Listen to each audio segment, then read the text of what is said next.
Welcome to the Holistic Success Show. I'm Elizabeth Lozano. And I'm Dr. Robert Puff. Today we're going to have an expert on nutrition. Dr. Puff is going to be talking to us about how happiness takes effort, as well as how we are influenced by our genetics and our environment. And a question from you about how do I sleep well when I'm under a lot of stress? Another question is going to be about how yoga can help you calm your mind. Thank you so much for joining us, and we hope you enjoy our show.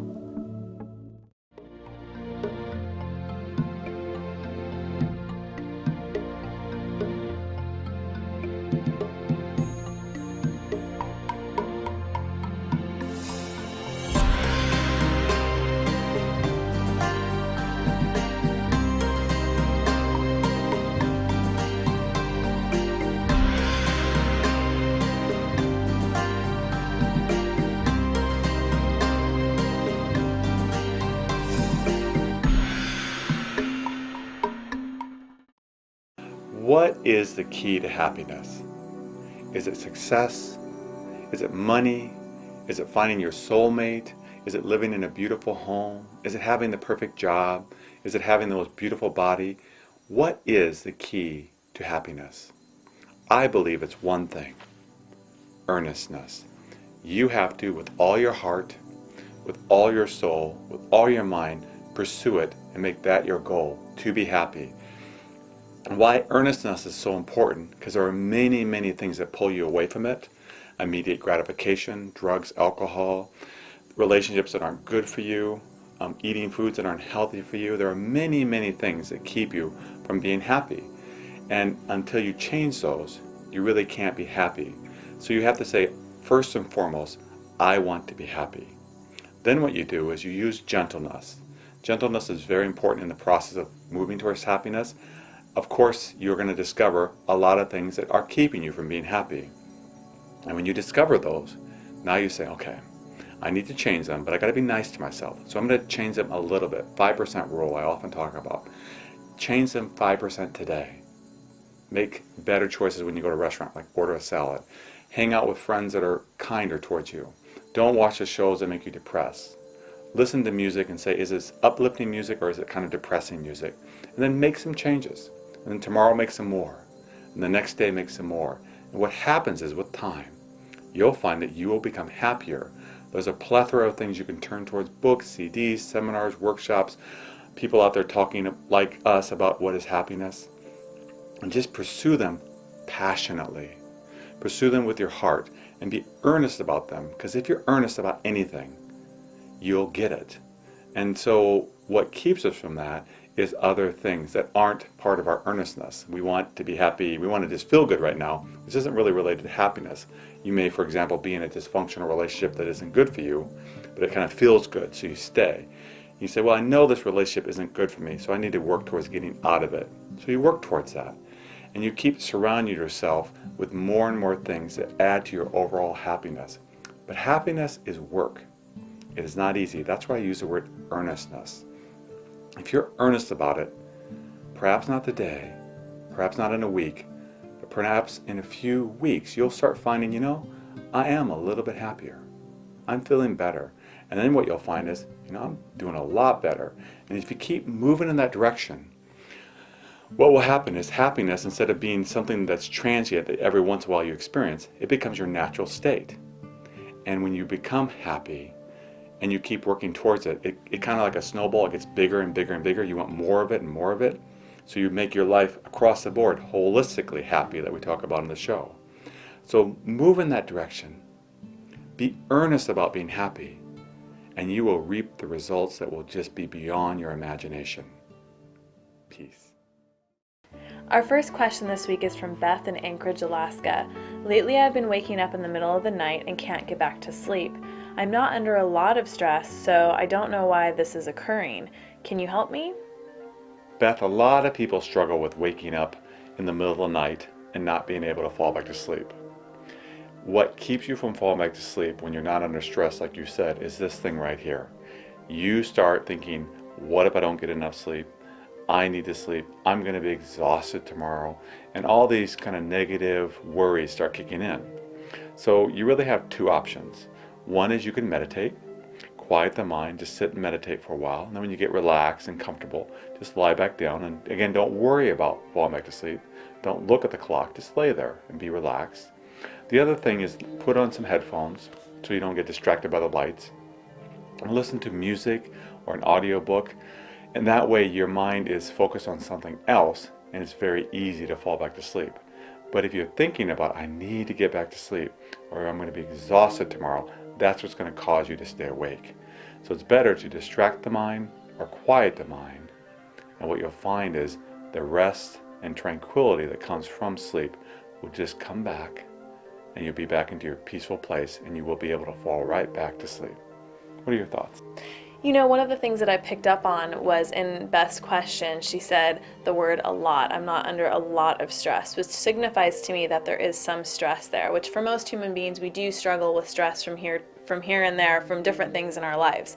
And even if it's not in the forefront of our mind, meaning we're not actively thinking about it a lot of times, it could still be in our subconscious. And, you know, laying at night and it's just kind of in there ruminating in your body, which we do hold stress in our body, and that could be all part of it. It's just kind of all intertwined there. So be aware of what's going on in your life. Maybe it's not as hectic as it usually is, but that doesn't mean you have no stress whatsoever. And meditation is just a beautiful tool that you can use to help you quiet the mind and get out of that. And it's really interesting because I actually awaken during the night sometimes, whether it's to use the restroom or whatever other thing. And if I just quiet my mind and get the thoughts out, it's amazing how I'm just able to go back to sleep like that.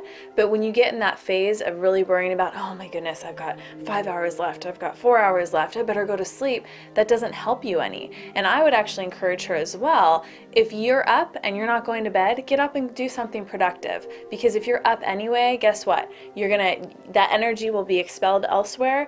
You'll be able to de-stress a little bit that way, and you'll also be tired afterwards. Or the next day you'll get some rest. I definitely agree with you. She needs to watch that stress. And one other thing she needs to do is, I think, prepare for sleep time. Most definitely. You know, like, I mean, think of children. When you put your kids to bed, they have a ritual that they go through. And if she can create a ritual, I think she'll sleep better, and making sure that she's exercising. I think you have to be careful of naps. I don't know what you think about that. But naps because they can throw off your schedule. And I think also making sure she doesn't drink caffeine. Absolutely. Because even for me, if I have caffeine any later than 5 o'clock, it affects me. Even if I'm going to bed at 10 or 11 or even 12, it still affects me. But what we're saying is listen to your body, Beth. You know, what works for Beth, and figuring out what that is will be the help. Yes, and you can even take a hot bath or a hot shower, and there's a lot of aromatherapy, maybe chamomile, lavender, even taking a tea would be very good for you. So we wish you all the best on your journey towards lots more rest and catching those Z's. Thank you for your question.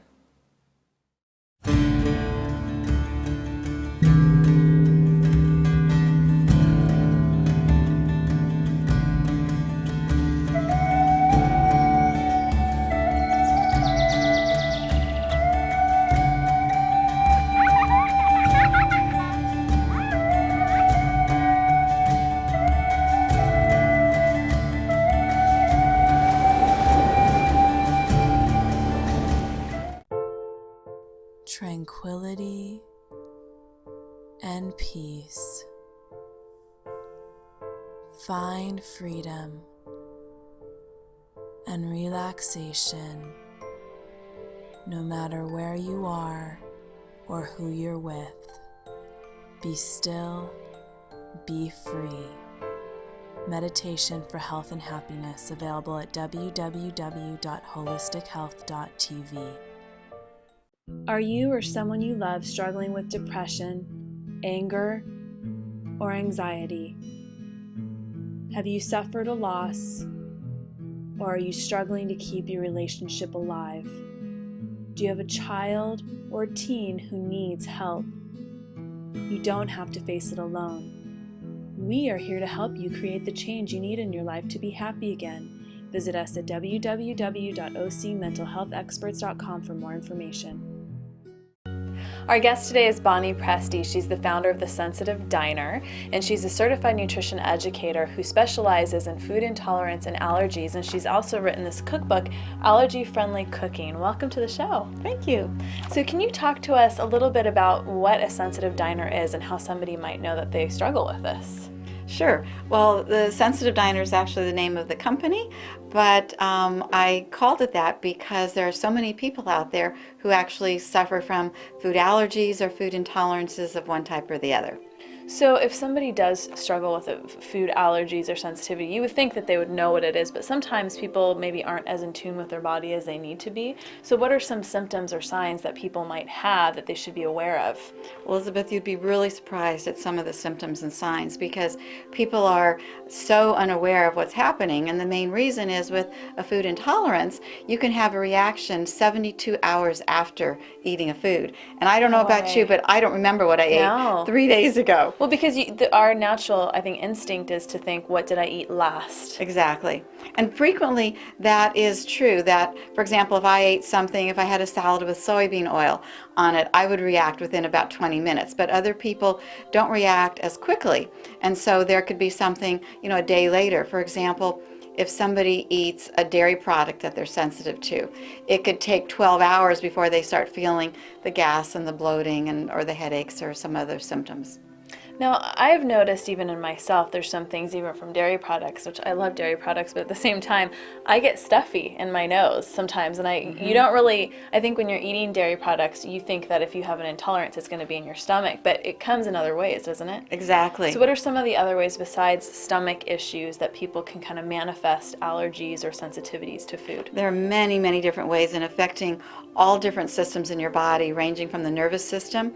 You can get simple eye twitches, bone and joint problems. So people will think they have arthritis and they actually are sensitive to a specific food that, if taken away, will relieve that.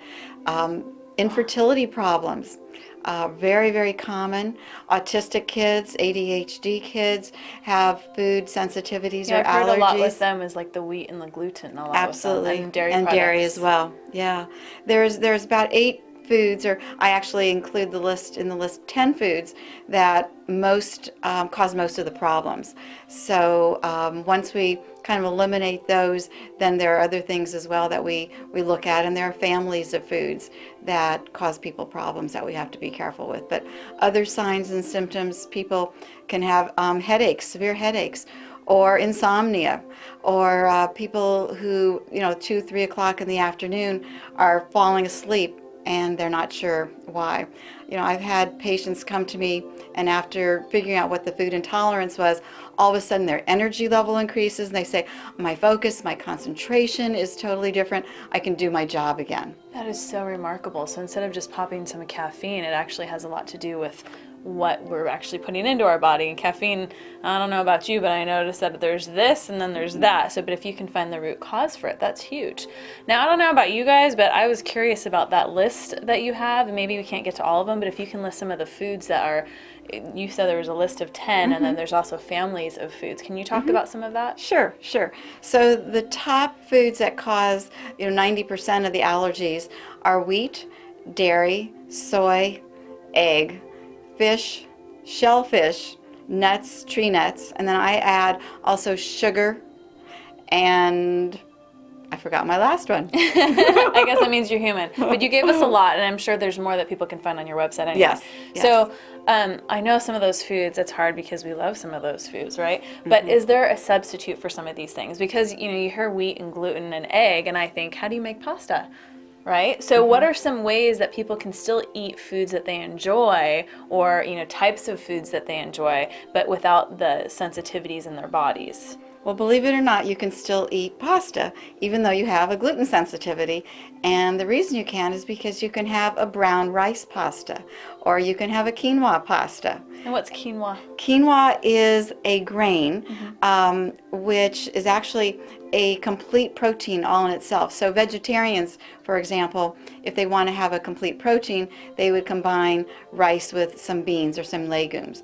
Whereas quinoa is the only grain that is a complete protein all in itself. And so it's an excellent source of fiber and grain. It's very tasty. You can mix almost anything with it. You read my mind. I was just going to ask, how does it taste? Excellent. It's delicious. So how did you come to find some of these things? And when you work with somebody, how do you go about eliminating some of the things or finding out what they're sensitive to? Because I think that that's something that people would question, but I wonder if that's been your own journey of how you found that out. That was definitely my own journey. I had been having a lot of medical problems almost all of my life, and I kept going to doctors saying, tell me I'm anemic because I'm falling asleep all the time. Tell me something else is wrong because I was having GI problems, and they always said, you're fine, there are no problems. And I knew my own body, and I knew that there was something wrong. So I kept investigating, and at one point I happened to run into a chiropractor who had a nutritionist in their office and put me on the elimination diet. As I got off, within a few days I felt totally different. And then as we added things back in, I could see the effect that they were having on my body. So initially I was just really thrown for a loop. I had done classic French cooking and all sorts of other ethnic cooking, and now I can't use dairy and I can't use flour. How am I going to cook? Yeah. I'm like, oh my gosh, what am I going to do? So if I had known then what I know now, I would not have panicked. Okay. And so that's when I decided that became my mission, that I wanted to help educate other people so that they could then get through these things much more easily and not be so worried that their whole life wasn't going to be just topsy-turvy.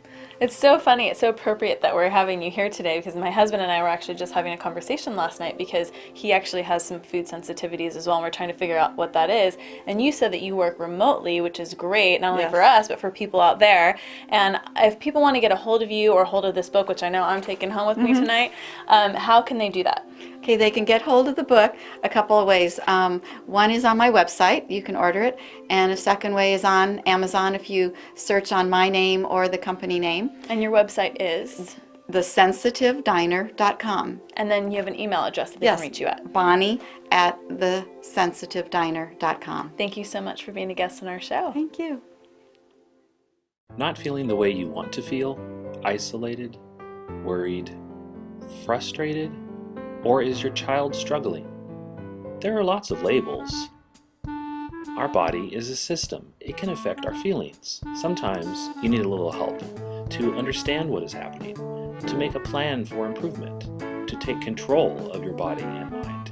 Insightful Minds, Psychiatry for Children, Adults, and Families. Call us for an appointment or go to insightfulminds.org. Are you frustrated at work, feeling overwhelmed and disconnected, losing all hope? What if you could see things differently? Learn how to shift your focus and see that the keys to success are truly in your hands. Learn how to work as a team again and love your job, ultimately finding the success you're looking for. Success beyond your imagination, available at www.holistichealth.tv.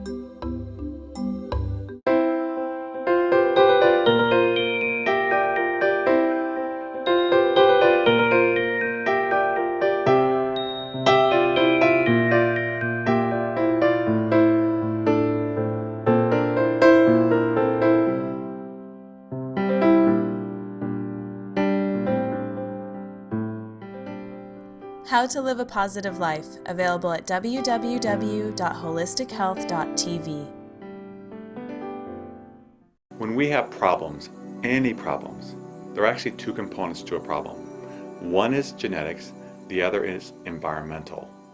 Now, how much of it is genetics and how much of it is environmental is debatable.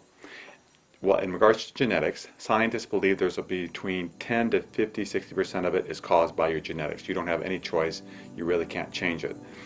I lean towards the 10, 20%. Just from my own personal experience and professional experience, about 10, 20%. Almost everything is genetically predispositioned, where some go higher, but it's part of it. And you really can't change much with the genetics. If you're 6 foot tall, you're 6 foot tall. But the environmental part, you can change. And what causes your environmental is your conditioning. So when you do something, it's because what you've been exposed to throughout your life. So in order to change that, you have to change your conditioning. It isn't that there's something wrong with you. It's just you've had conditioning that needs changing. So I think one of the things you want to basically annex from the whole situation is blame. It's not going to do you any good to blame yourself for what you're doing. A better thing to do is say, the reason why I'm failing here is because of my conditioning, plus some of genetics, but mostly my conditioning. So if I change my conditioning, guess what? My problem will go away because I'm going to start acting differently now. And that's the beautiful thing about understanding conditioning, is that you can change it by exposing yourself to new conditioning. Thus, whatever problem you're having right now, instead of blaming yourself, which so often we do, what's wrong with me? I'm just a terrible person, which just feeds it. Instead you say, the reason why I did that was because of my conditioning. I need to be responsible for that, and I need to deal with the consequences of my conditioning, but I don't want to do that anymore. I want to change. So what I do is I expose myself to new conditioning. So for example, let's say you're an angry person and you lash out at people because your dad and your grandpa and your great-grandpa were all angry people. So now you go to seminars on how to change that, control your anger. You hang out with people that really encourage you to be kind and gentle. You learn meditation. You do all these new conditionings that change your behavior, and thus you act differently. And it's really that simple.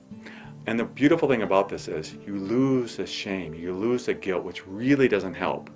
And the other wonderful thing that happens is you stop judging other people. Because what causes them to make bad choices? It's their conditioning plus genetics. And when you see that, you say, you know, if I was in their same situation, I would act the same way. So perhaps by me being kind to them, by me responding in healthy ways towards them, they'll change. And thus what happens overall is you get quieter because you stop evaluating the world. You say, I want to change this. How do I do this? I expose myself to new conditioning. You change. There's not all this good, bad throughout the whole time. You just work towards changing it. And when you change, your problems go away. So I wish you well on your process of change, because you can. Peace. Our second question this week comes to us from Kristen in Morro Bay, California. I have had a hard time sitting still and calming my mind to meditate. How would yoga help me with the challenge of an overactive mind? Kristen, meditation, yoga, they're just wonderful. They actually go hand in hand, I believe, across the board. The way meditation can be helped by yoga is, one is relaxing the body, to sit for a while. But I think really another important way that yoga helps is through breath.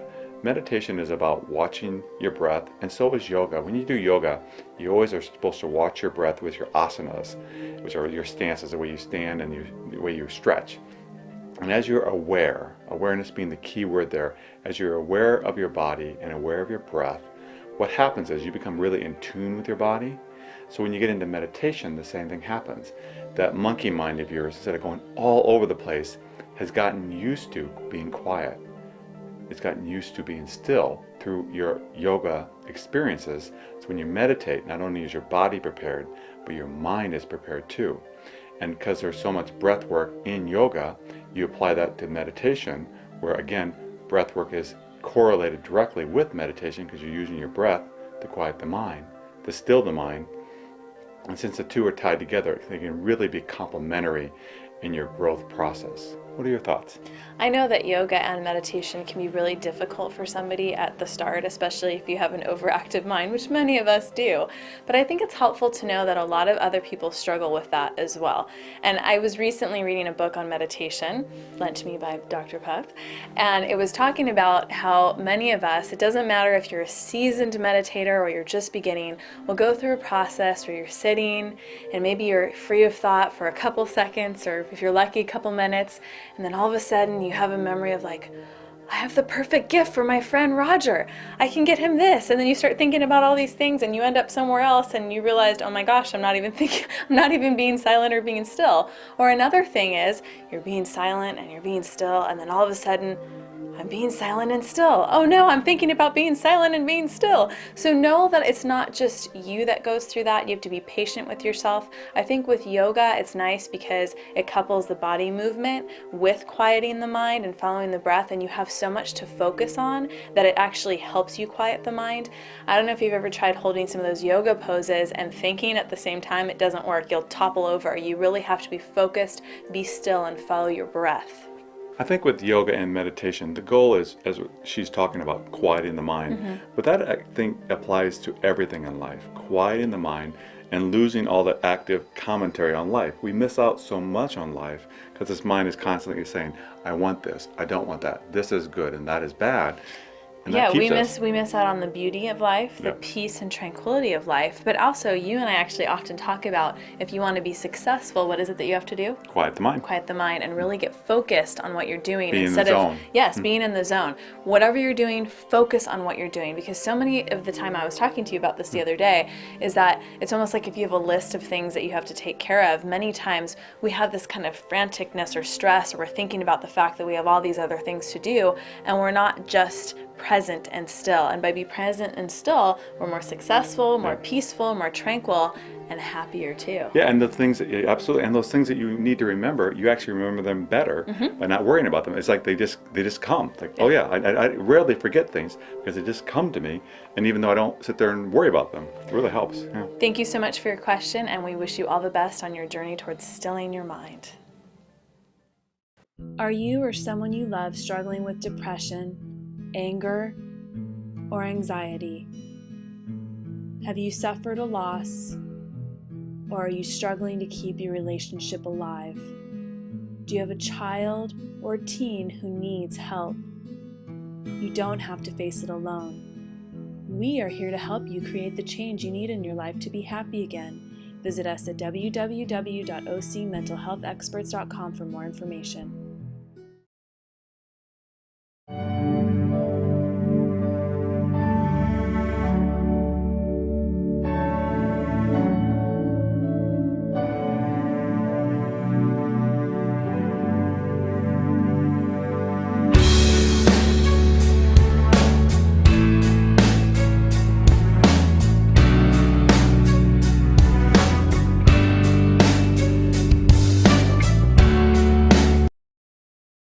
Co-hosts of the Holistic Success Show, Dr. Puff and Elizabeth Lozano, MA, want to teach you how to live a meditative life. Learn to still your mind, diminish negative thinking, experience peace and bliss, and be 100% present in the moment. Retreats provide a unique opportunity to learn new skills, meet new people, and interact with Elizabeth Lozano and Dr. Puff. For information or reservations for upcoming retreats, please visit holisticretreats.tv. Expand your capacity for joyful living today.